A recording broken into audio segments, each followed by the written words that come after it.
ہماری قوم اس طرف جا رہی ہے جی، فلاں کی آڈیو لیکس آنے والی ہیں، فلاں کی ویڈیو لیکس فلاں نے دیکھ لی. ہاں یہ ہے اس قوم کا آپ لیول دیکھ لیں.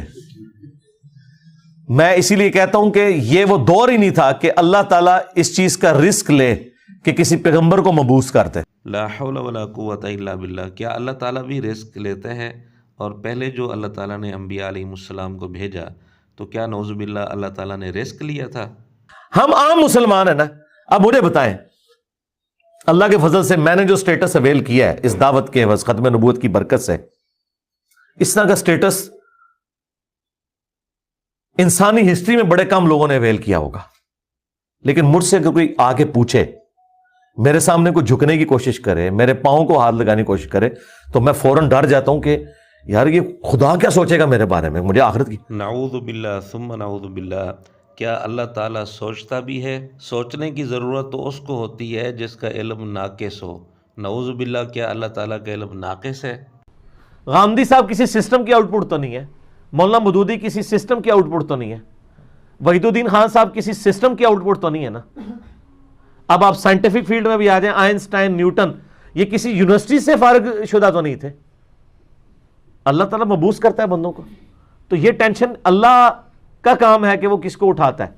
اگر آپ کہیں گے میرے ذریعے سب کچھ ہو، یہ نہیں ہوگا. نعوذ باللہ کیا اللہ تعالیٰ کو بھی ٹینشن ہوتی ہے؟ لا حول ولا قوت الا باللہ. بہرحال یہ تینوں جملے کفریہ ہیں. اللہ تعالیٰ کے متعلق یہ کہنا کہ نعوذ باللہ وہ رزق لیتا ہے، یا اس کو ٹینشن ہوتی ہے، یا وہ سوچتا ہے، تینوں باتیں کفریہ ہیں.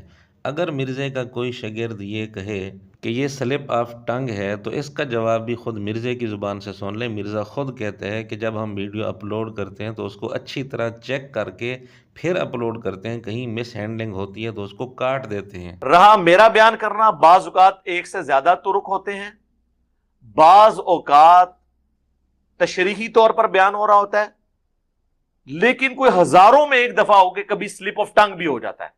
لیکن یہ بہت کم ہوتا ہے، خصوصاً جب سے پھر ہم نے وہ ریکارڈنگ سے پہلے آپ دیکھیں ایک ڈیڑھ ہفتے کے ڈیلے سے ہمارے پبلک سیشن اپلوڈ ہو رہے ہیں، کیونکہ ہم اس کو سننے کے بعد اگر کہیں پہ کوئی مس ہینڈلنگ ہو اس کی ایڈیٹنگ کر دیتے ہیں، کیونکہ فی البدی گفتگو ہو رہی ہے نا.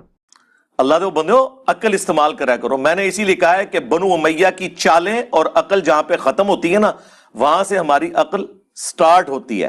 ہمارے جملے جو ہوتے ہیں نا وہ پورے سوچ سمجھ کے بعد ہوتے ہیں. اور آپ کی طرح نہیں ہے کہ کوئی بھی ویڈیو جو ہے ریکارڈ ہوئی ہے اور اس کو چڑھا دیا نیٹ کے اوپر.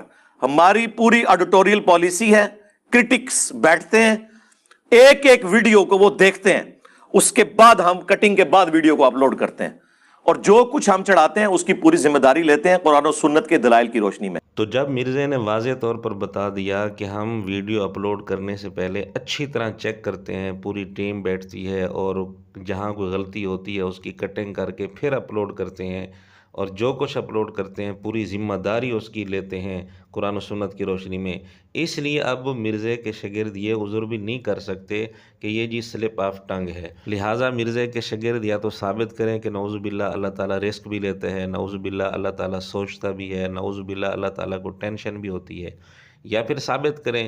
اور اگر ثابت نہیں، یقیناً ثابت نہیں، اور یہ کفریہ جملے ہیں، تو پھر مرزے کو چاہیے کہ ان تینوں کفریہ جملوں سے توبہ کرے اور علی الاعلان رجوع کرے، اور ان ویڈیوز کو حذف کرے، ڈیلیٹ کرے جن کے اندر مرزے نے یہ جملے کہے ہیں. اور ہمارے یہ مطالبات خود مرزے کے اصول کے مطابق ہیں. مرزا ایسے موقع پر خود یہی مطالبہ کرتا ہے.